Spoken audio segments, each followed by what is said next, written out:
parable of the unjust steward must have been confusing to the disciples, and I was struggling with it until I finished Thomas Keneally's book on Oskar Schindler.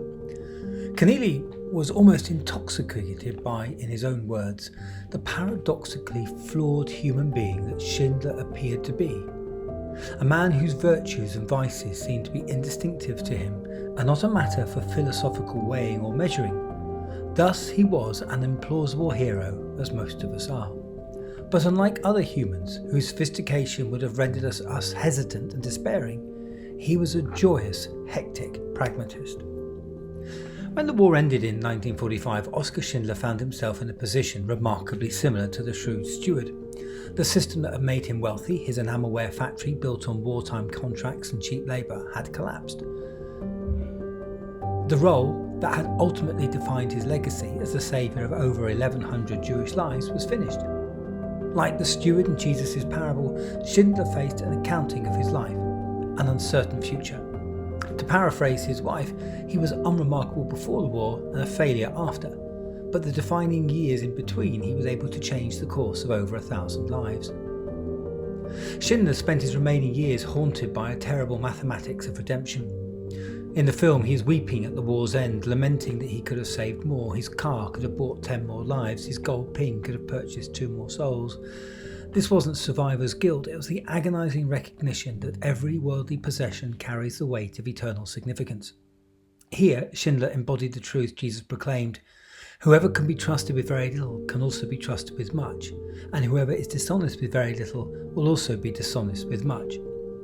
During the war, Schindler had learned to see his wealth not as his own possession, but as a tool entrusted to him for the preservation of human life. Every zloty, every Reichsmark, every bribe paid became an instrument of salvation. But in peace, Schindler struggled to find the same role. His post-war business ventures, as his marriage, failed repeatedly. This man who had spent his fortune saving Jewish lives found himself dependent on those he had saved.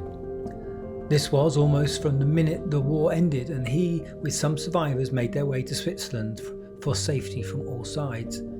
Jewish organisations both in Israel and around the world became his lifeline, providing him with financial support, housing and care the following years. The Schindlerjuden, as they came to be known, never forgot their debt to him. Jesus' words proved literally true in Schindler's life. When his own worldly wealth was gone, squandered in failed business ventures and personal struggles, those very friends welcomed him. Jewish organisations in Israel, Europe and America provided for his needs.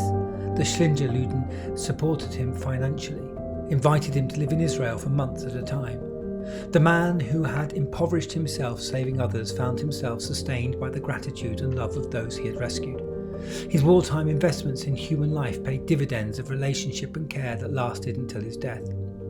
Schindler's post-war life reveals the terrible beauty of transformation. Once you have seen money as the currency of human dignity, once you have experienced wealth as a tool of salvation, it becomes almost impossible to use it merely for selfish gain. This may explain his business failures, his drinking, his restlessness. He had been changed by grace, and the ordinary world could no longer fit. But perhaps Schindler's struggle points towards a different understanding of success.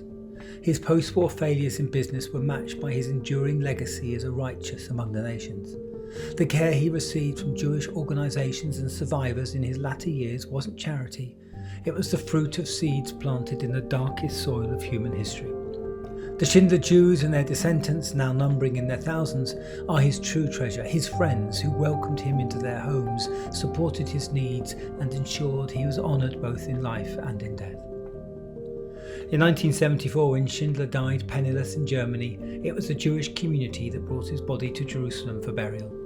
Today, his grave on Mount Zion is constantly covered with stones left by visitors, a Jewish tradition of honour and remembrance. The man who spent his fortune saving Jewish lives was ultimately embraced by the Jewish people as one of their own protectors. Schindler and his wife, Emily, were named righteous among the nations in 1993, the most spiritual honour in Judaism.